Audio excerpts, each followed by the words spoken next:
Fellas, you know Degree Cool Rush deodorant, right? Well, last year they changed the formula, and guys were mad about it. One dude even started a petition. So guess what? Degree heard us, admitted they messed up, and brought the original Cool Rush scent back exactly how it was. And it's in Walmart, Target, and other stores now for under $4. So grab some and remember why its cool, crisp, and fresh scent made it the #1 men's antiperspirant for the last decade. Degree Cool Rush is back, and it smells like victory for all of us.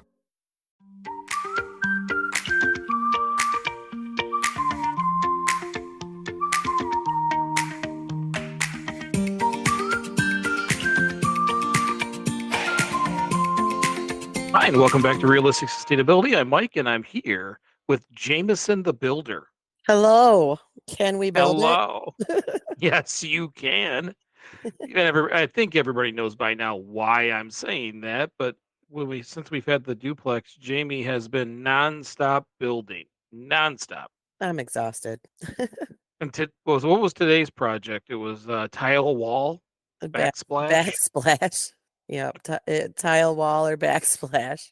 But it was interesting. I've never done that before, so I had to play a giant guessing game on what I was doing. I was trying to figure out, every show we start off with a little bit of banter and just chatting. And I couldn't figure out if we should start by talking about all the work you've put into the house or the fact that our cats just used the restroom without covering it seconds before we started recording. Yeah, and I am directly next to that wonderful smell. Super happy. Really, it's a great time. We offer such a safe home that our cats no longer cover their scent in any way, shape, or form. We are not excited about that. They expect us to immediately pick up the situation. Well, back to the house real quick before we start our show. Today actually had some good to it other than you just nonstop building things. And that was that the building inspector came and gave us a mostly clean bill of health, which means that even though we're Googling and trying to figure out stuff, it's actually could be livable here very soon. Yeah, I'm pretty excited that we're getting on the tail end, so we think, of all of that, because it's been pretty exhausting. We've been literally nonstop at the house since July 15th, was it? Was that when we got it? Something like that. It was the middle of July. Yeah, so it's been a lot between both of us working full time and pretending like we take care of our children. And they've actually done a really good job of taking care of themselves throughout this, feeding themselves, putting themselves to bed. To be fair, I think they're really enjoying the concept of them just owning a house that has old people show up at the very end of the night. Oh, Grayson loves it. I keep asking him, "Are you bored? Are you lonely?" He's like, "No." He's like, I could be as loud as I want on my video games." Right. So, Yes, it's always nice to know the children's lives is better.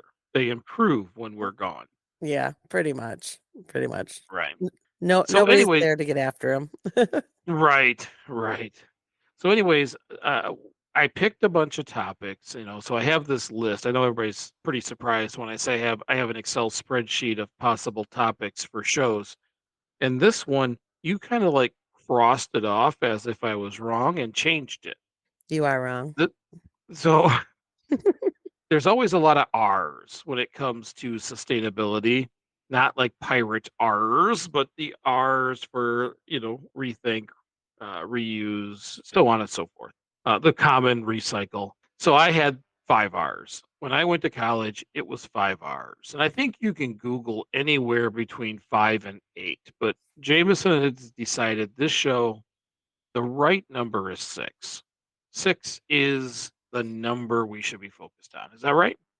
Yes, absolutely. Is it because it's even? I think you need to list your 5 R's and I will tell you the one that's missing. I know the one that was missing. What do you think it is? You always have, well, let me take that back.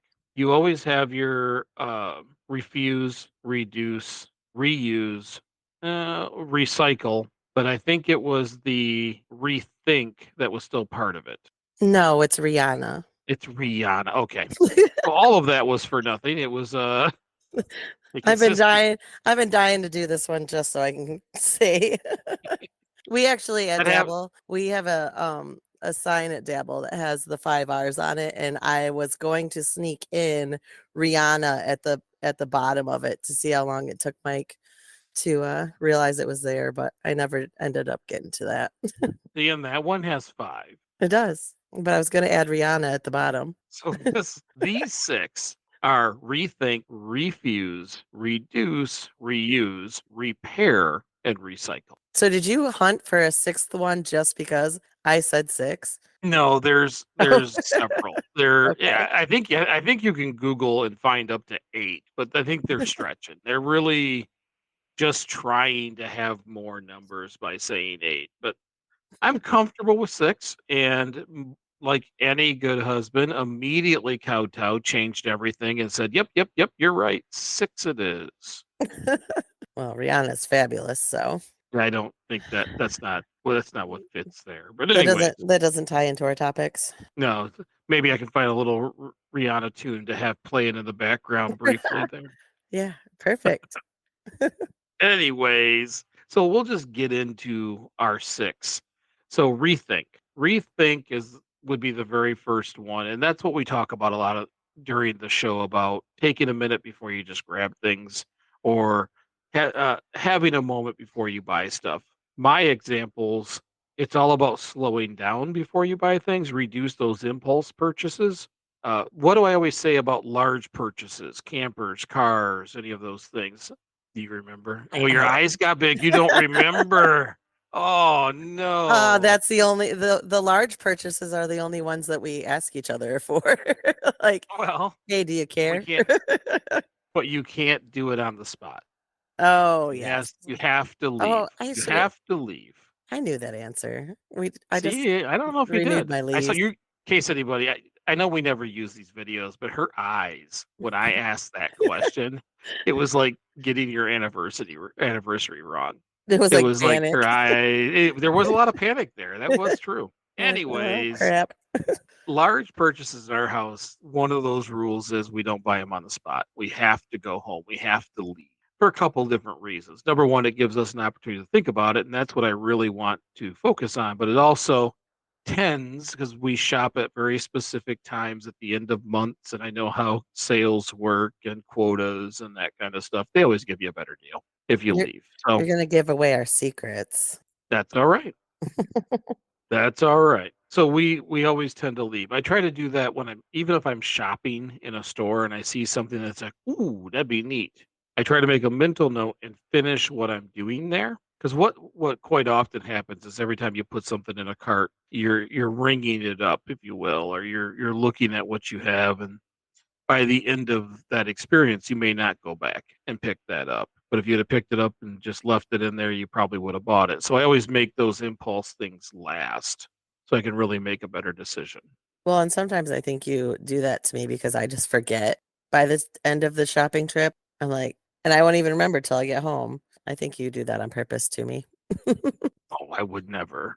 But if it was planned, if it was on the list, and you said, "Hey, we're going here for this," that would never happen. We would always grab that. But it is something that while you're there, because again, when you buy something, it triggers this whole process. You pull something off the shelf, it triggers another one to be ordered. It triggers another one to be made, and it goes through these processes. So I want to make sure if I'm going to grab it, I should probably use it or want it, or those kinds of things. So as I get older, I'm a little more conscious, and that's where the rethink comes into play. I do that with my Amazon cart too. Like if Leave things in there. yeah, I'll be like, oh, we need this so bad because, we don't have it at the house. And then like a week later, I'll go back in it and be like, oh, we really didn't need that. Yeah, we've made it this far, kind of thing. Right. Mm-hmm. So that's the first one, the rethink option. I don't know if you have other examples that you can think of. I do it by delay. I have little processes that of course, that I go through. But what we really want everybody to think about is just think it through. Yeah. Never grab and go. And probably all of my examples are going to be house construction examples because that's the only thing that's been on my brain. But for example, with the backsplash I was doing today, I measured it out. I needed 15.83 square feet, and I ended up with 2 full extra panels that I didn't, or not panels, I don't know what you'd call them, but anyways, that I didn't use because I saved all my cuts. So I was able to, instead of, tossing a piece away and then using the next, the next full bar, what are they, subway Tile. tiles? Yeah, the Tile. next bar of the subway tile to cut a new cut for something else. I was using those pieces appropriately. I wasn't just, it's not like a mosaic or anything like that, but like at the end of it, I have 2, do they call them panels? I don't know, but the sections of, the sections of that I can actually take back now, so that saves us Well, and money and waste. if anybody needs a visual, it's those glass tiles that are on mesh. So it's like Yes. a subway tile staggered per sheet. So a lot of times you're using parts of that sheet, especially as you get closer to the wall, you end up with, large pieces, large full tiles, maybe even half of that sheet available. And what she's doing is trimming them out and using those. Yeah. So that was just a way I had to rethink the use of the product. Or I do that a lot with, when I'm building things in the out of wood in the garage. I save some of the dumbest pieces, but I use them all the time. Well, and you may run across another spot where you want 2 or 3 rows of those tiles to kind of tie something in, and you'll have them. Right. And that was just from saving and not throwing out the pieces most people throw out. Yep. So Yep. it always saves money, honestly, if you rethink either how you're using something so you don't have to buy more, or you're rethinking the process and you're going, I don't necessarily need this. I waited a couple of days and I don't feel the same as I do today. Either way, it saves a significant amount of money doing that. Ooh, could it return be another R or no? Because it's not, because it Is triggered this, another is product to this, be made. is this because you've had to buy and return many, many things in Yes. this process? Yes, I've returned so much. You know what's funny about that is when you bought that item, it triggered the production of another one, and now you're going to bring it back Yeah, and but I'm say, not just throwing it kidding. away, No, you're taking it back to the store, and the store will put it back on the shelf, but they'll already have ordered another one, and it'll get and they'll have to work reused. their way through it. Well, it never got used. It's going to get used at some point, hopefully in Yeah, I its use know. phase. There was a stretch I was trying. That's all right. Well, and that's all we want to focus on is we've talked about in the past about every time we consume something that what it triggers, what it creates. And every time you say no to something, even if it's super small, or you've found something around the house to use instead of buying something, it's actually more significant than you think. It's all that. I mean, most of these things aren't being made in our neighborhood. They're being made far away. So you have this whole production process, and someone will tell you, well, they're just making them anyways. But for every one of them that isn't bought, they make less. They ship less, they warehouse less, all of these different emissions, all of these different needs for logistics. So just not getting that one item one day is significant. So that kind of leads into the next R that I was talking about. This one is refuse. Refuse is a good example because Sean, my brother, and I were at a restaurant during our travels up north for family. What is that, vacation? I guess we'd call it. It's not camping. It's in the woods, but we got a house. So Extravaganza. the family extravaganza. And he just from instinct, and I've done it a million times, grabbed the straw, put it in the drink. Now, 9 times out of 10, he's going to refuse. He's gotten very good at it. I try to remember it, but I don't do unsweetened tea, no straw like I used to. That's what we're talking about. Refusing those items you're not going to use. If someone comes over and wants to bring 4 inches of napkins, you can take some off the top and say, okay, you're good. You can have the rest of those back because they'll take them on the spot then. But if they leave, they're going to throw them away. Yeah, when we first started dating, you carried a whole straw around with you all the time. My aluminum straw. I can't say aluminum straw. Yep. Right. And for anybody overseas, that's aluminium for the rest of you. But in the United States, it's aluminum.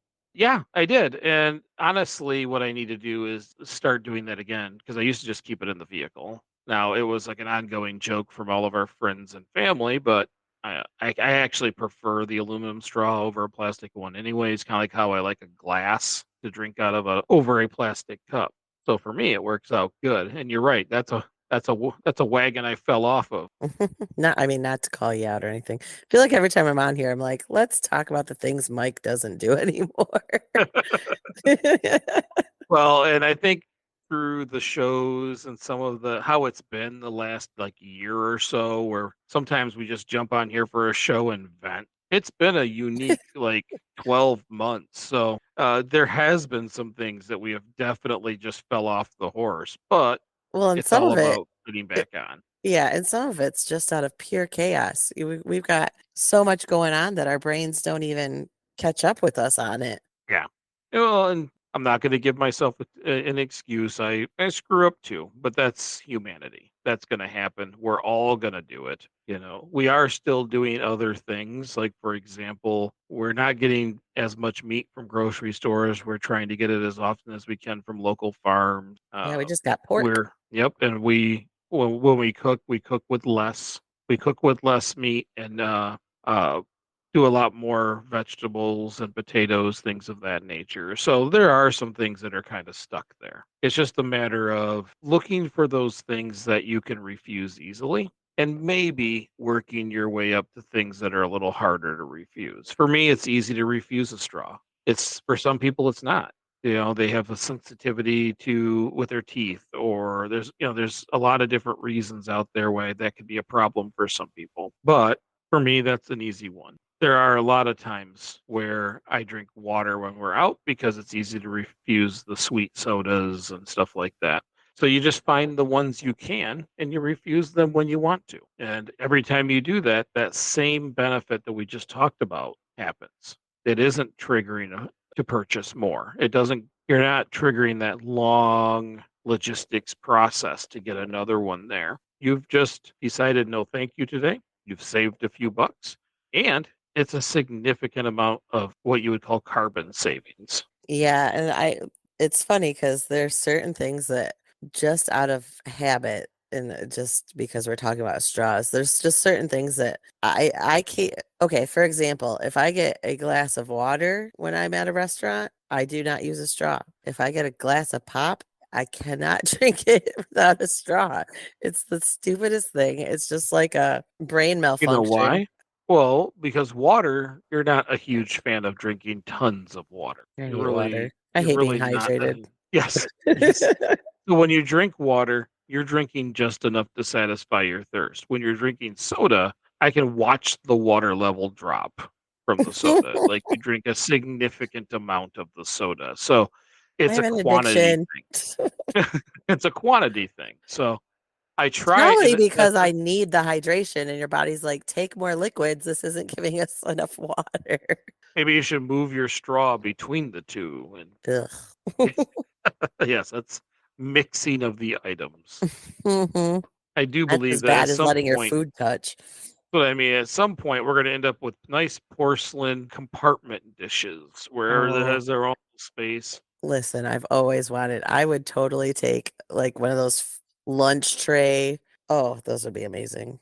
Like Like the if I pinned could get one. the lunch trays that had the sections in them. Yeah. If people wouldn't judge my adultiness, I think they'd be in our house right now. Be interesting for when people come over for dinner. I think a lot of people would actually appreciate it, to be honest. And then so they look at me in horror when I just pile everything into one big pile, stir it, and then eat it. Yeah, that's awful. Ugh. Again, that was another opportunity for you to see a Jameson look right there. Gross out. Yeah, maybe we'll have to clip off some of these videos. Oh, goody. With no makeup and probably glass dust all over me. Maybe I'll sparkle. Right. So what's our next Construction R? glitter. Yeah. Well, hang on and refuse. We Oh, do have sorry. some things that we still refuse. Dryer sheets is a good example. Yeah. Yep. We don't use them. We don't have there's no purpose for them to be in our house, and we don't buy them. Yeah. And I a lot of times when I'm pick it up just a couple things here and there. I just refuse the grocery sacks altogether, you know. If I'm getting like 5 things and under, it's kind of pointless. If I can carry them all in my arms, there's no point in having another bag in our house. Yeah, I always say if I carried it up there without a cart, I can carry it to the car. Yeah, I made it up exactly. here, I can make it the rest of the way. Yeah. So now since we're gonna rush into your next R, Sorry. I don't it's see your notes. I can't. You didn't send me an Excel spreadsheet on the notes, so I don't know when we're jumping to the next topic. absolutely not. I have full control here. I see this. So the next one is reduce. This one we've done quite a bit of, especially like we talk about reducing meat. That's one thing that has kind of stuck along. We very rarely have a large serving. Most often, it's a normal or lower size serving, Yeah. and we don't reduce on vegetables. We don't reduce on potatoes. That's just one of those. Those are our extra fillers, and the meat is there because I've never gotten to a point where I have eliminated it, but we have definitely reduced it overall in comparison. So there are things we reduce. Actually, speaking of Sean, your brother, he significantly has reduced his meat. He only eats meat once a week. Is that what it was? Yeah, and And he it's only usually drinks not a significant amount either. It's not a huge, like I'm going to have a massive steak all of a sudden. He has, right. okay, this salad will have chicken in it. Yeah, yep. And he only drinks 1 pop a month. Hmm. That should be life goals, but it's not my life goals. Well, and because it was funny. We were talking about some things like weight. He just kept saying, I found it that it's easier if I take where I'm at and ever so slightly reduce it until Yeah, I get where I want. And then I just kind of grinned and went little bit, big bit. He's like, yeah, exactly that. that's funny.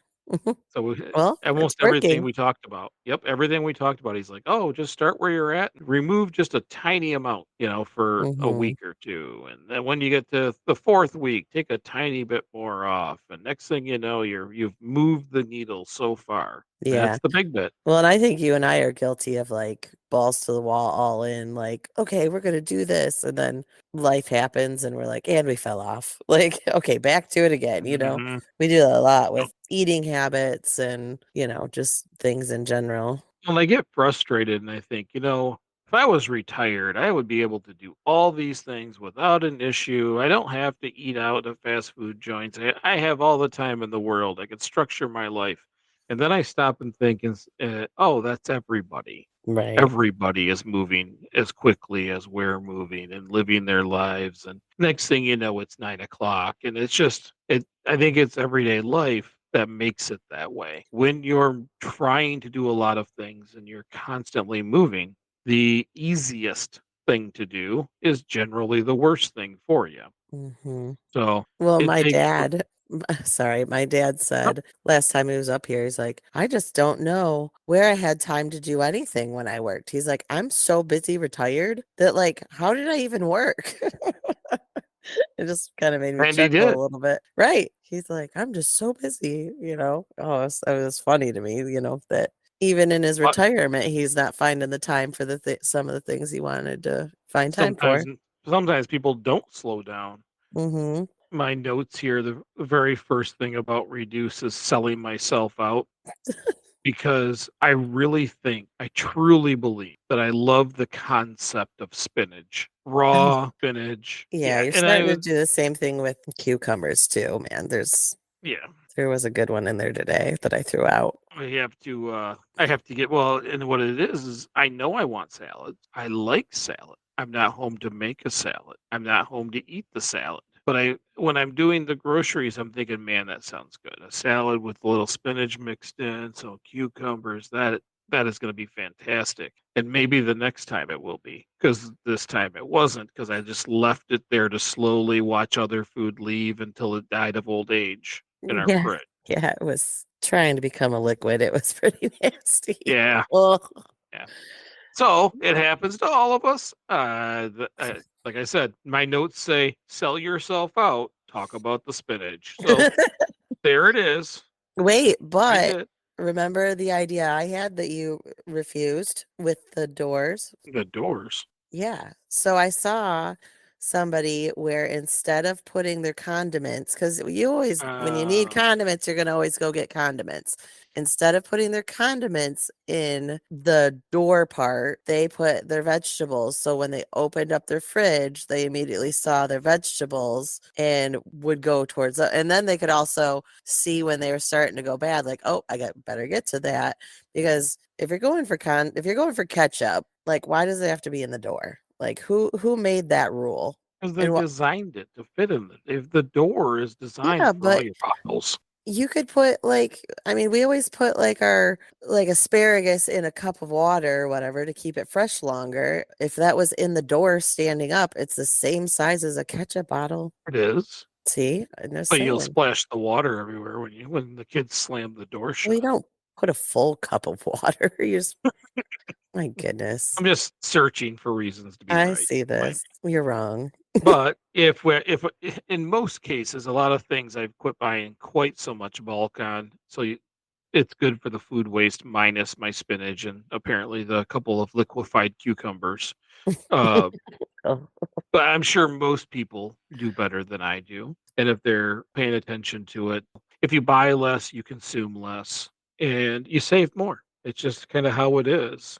Some people choose that with clothing, some people focus on food, some people have other habits that, they're going to look at and slowly wean down off of, but reduce is an easy one. That's where Sean was talking about little bit, big bit. You're just creating minor reductions over long periods of time. yeah, it's good advice and good point. And it's cool to see him using that in his everyday situations, and to see that it's actually working for him. And he's been doing it since well before the last time he was here, and that was a couple years ago. Mm-hmm. No, yeah, it's stuck. It's working. Now you get to put your cape on because the next two are totally you. Oh, you're not selling me out, or you are selling me out? No, I'm not selling you out. You're spectacular at both of these. Number one, reuse. Oh, You find probably more things to reuse than I do, and I'm pretty annoying about it. Now, to be fair, I look for plastics. I look for things that may not be reused as quickly, mm-hmm. or where you hoard wood is a good Yeah. example, or building supplies, or things that you can make stuff from. Where I'm just looking at random things going, I don't want it to go into the trash, so we're just going to stick it in this cupboard until I figure out a way to use it. So I think that is a difference between reusing and hoarding. Well, no, So you have to hoard to have it so that when you realize you need it, then you can reuse. yeah, but back to the butter dishes, man. I mean, you kill me on those. And then Do you mean Tupperware? Because that's no, what it is. it's They've been paint dishes before. We can put paint in there, and you can use it when you're in your hand when you're painting. They've grown plants. sometimes Edible. when I have a project, and especially when I'm using the resin, I am pretty excessive in using those just to get rid of them. You don't even know this yet, Oh but no, if you come down to Dabble this is and where go you down get in them all. if you go into the basement down here where I'm recording now, but you go back into what we jokingly call the dungeon. It's not a dungeon. It's not a spooky bad place. There is two very large boxes Are you of kidding me? just like yogurt cups, plastic butter things, all these things that a Oh, okay. left on the back listener left on the back door for me. I feel like you'll use those for STEM though. I thought you were like sneaking them out of our house. No, but I could bring some if we run out. I have some here we can Right. sneak into No, the we house. don't need any more in the house. Thank you.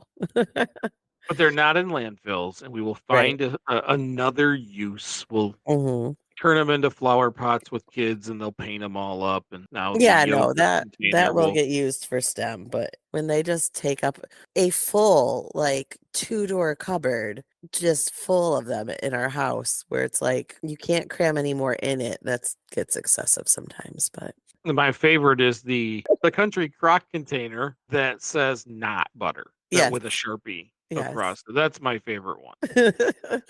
instead of throwing away clothing. Yes, you can donate it, but let's face it, the majority of donation either go overseas in kind of a negative fashion, or it brought into the Goodwills and places where now they've almost priced people out of them. Right. So if there's other ways you can use them, give them away to people who can use them on the spot. If you need to, you tear them up into rags, whatever it is. You just keep finding a use. That one is in my wheelhouse because it was like ingrained into me from my father. They'd wander the property, look in the barn, they'd find something to do with this item that they need. Instead of buying something, they would just go find something that would work. And that's what this is. Yeah.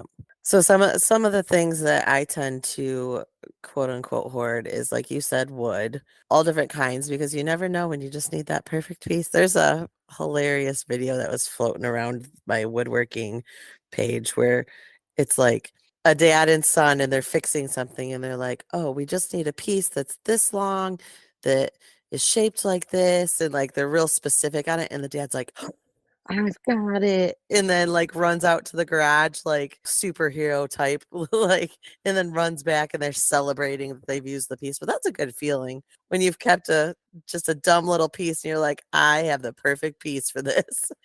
Right. You've only had it for 30 years. Yeah, I mean, some of it I've carried along the way, but and then another thing I, reuse a lot is for odd different things is sometimes old sheets. That's a pretty big one because and obviously you wash them and whatever, but like that's a lot of fabric you could use. So I didn't particularly use it for this situation in general, but like back when I was making masks that, during COVID, that could have been a, good place to get fabric because I couldn't necessarily go to the fabric store. I was pulling fabric out of all over the place to make some masks for people and stuff, but and then you also for sheets, for example, one of our king size sheets got a rip in it. So I've saved it and I haven't done it yet because some of this stuff is you're creating a project for yourself, but I'm going to be sewing it down to fit into the camper bed sizes.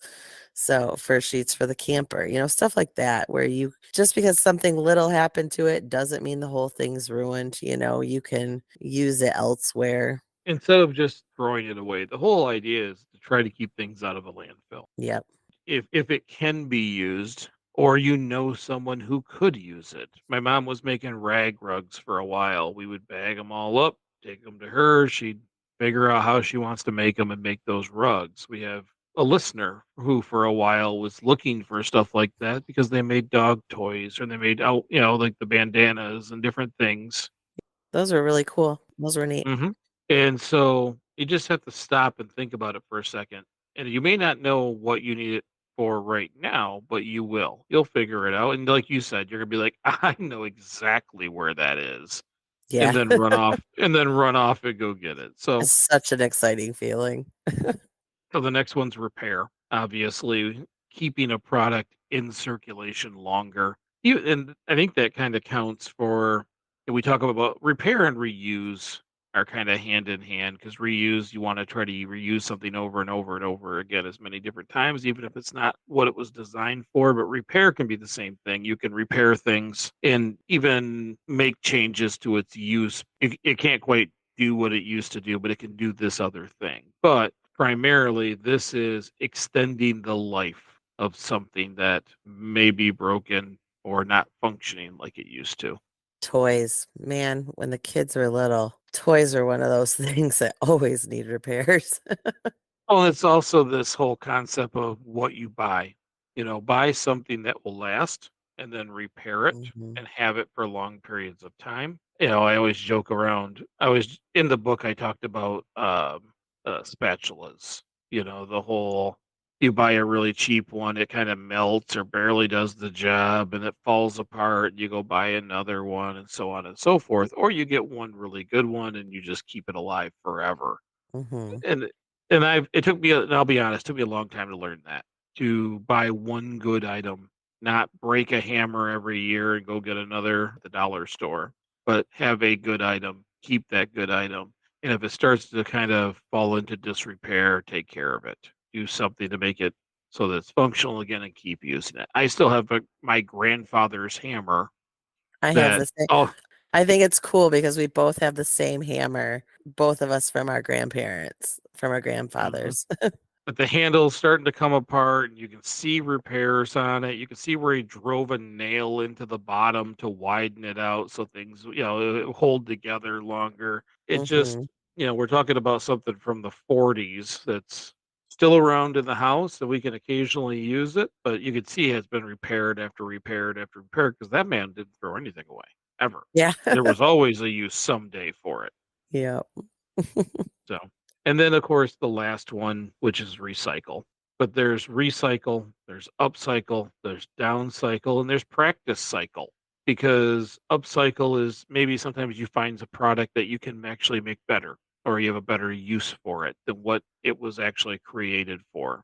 Downcycle, this is when let's say you recycle a plastic bottle, it gets shredded and they turn it into fleece, or they turn it into indoor outdoor carpet. It's kind of a downgrade from where it started, the material itself. They turn plastic Recycle, bottles into fleece, yeah, like the the material, like clothing.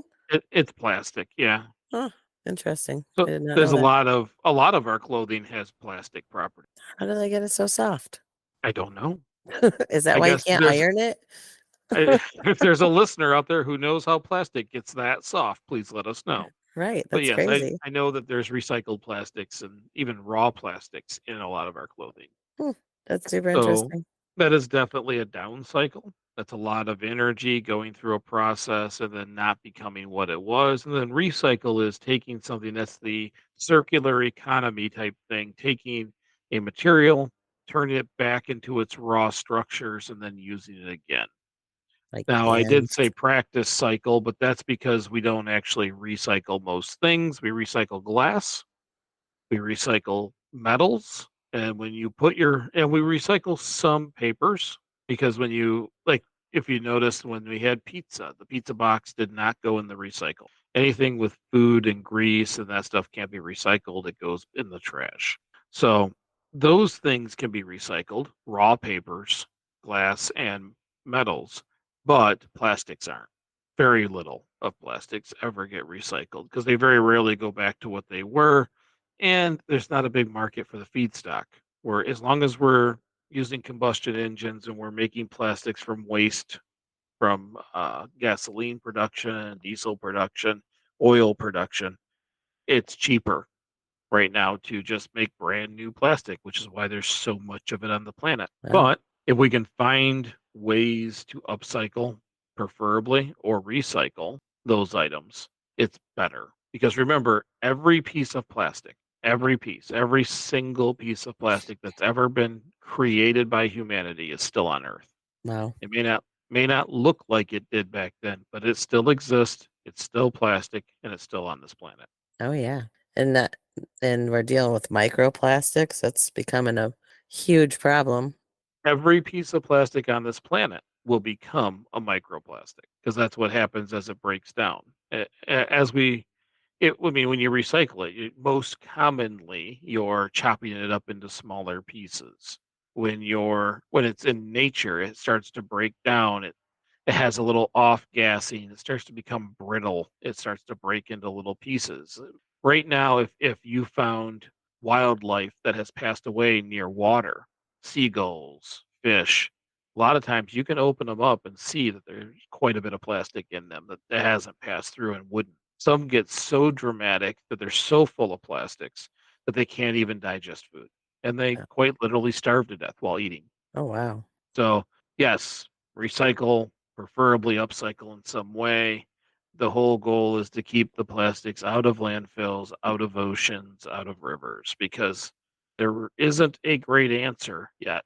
There we'll come up with one. I have a lot of faith in humanity. There's for every earth ending problem thus far, humanity has solved it. Sometimes you have to get past the jerks who care more about one thing or another, power or money, but we tend to figure it out.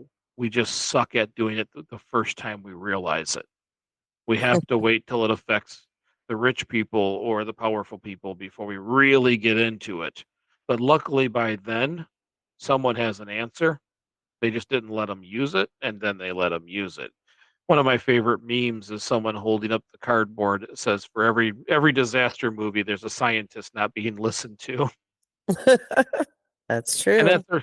that's a reality. So when it comes to recycling, glass and metals for sure, get those in the bins. Those you got to rinse them out, all the normal things, but those definitely go in the bins because So certain I metals. do have a question Okay. about your like the glass and the plastic. So you were talking about the pizza boxes, obviously it has food on it, and so those can't be recycled.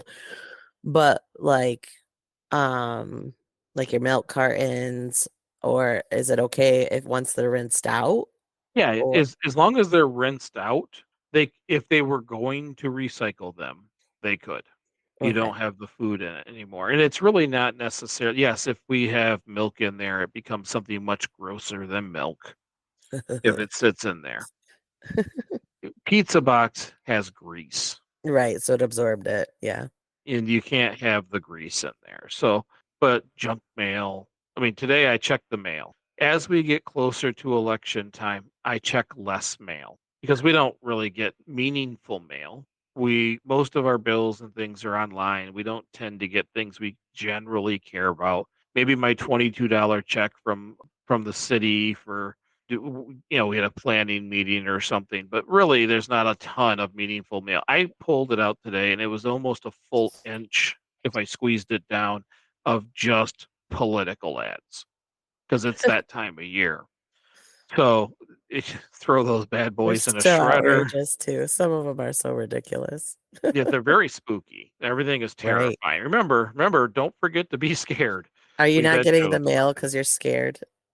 yes, yes. I What see might the come little up? faces peeking out the top, and I'm like, nope, not today. Not today, Satan. You can't Right, get me today. right. Nope, today I actually pulled them all out, sorted it out, got the one piece of mail that had your name on it that actually might matter, put in your spot, and got rid of the rest. Right. So Well, be careful. My paper, passport's coming. no, that would be bad. Yeah, don't throw that out. So papers, if you've got, in a sense, I call it, raw papers, just no grease, no food. If you can shred it, that's better. If not, don't worry about it. But that actually, hopefully, can get recycled. It's not all recycled, of course. They burn some of it, but metals and glass, almost 100%. Those are things that are always used back in industry and very rarely thrown back in the ground.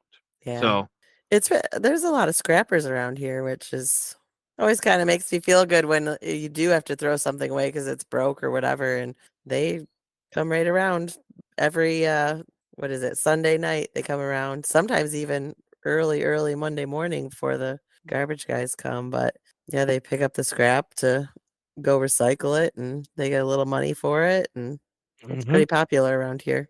Well, and on the duplex, that antenna will come down. You start thinking, man, where does this thing go? You can just lay it beside the road and it won't be there in the morning. Right. We might have to cut it That up though. That thing is big. it is good size. Feel like that's the person's job who comes and gets it. Well, we'll figure it out. Maybe. Anyways, that was our 6 R's. We made it through the 6 R's, and And Rihanna. there is no Rihanna in the 6 R's. I bet Rihanna recycles. Likely, very likely, but I don't think that's relevant. She needs her own spot. Anyways, first of all, thank you all for listening. That's what we have for you today. If you like this show, share it with a friend or on social media. Also, please do not forget, hit the follows, give us a positive review. This is a Jameson episode, so it should have tons of positive reviews. Oh, you're so cheesy. Yeah. Anyways, thank you all again. Remember, we're just trying to get a little bit better. Little bit, big bit. Thank you so much for listening. I'm Mike, I'm Jameson. and we will see you soon. Bye.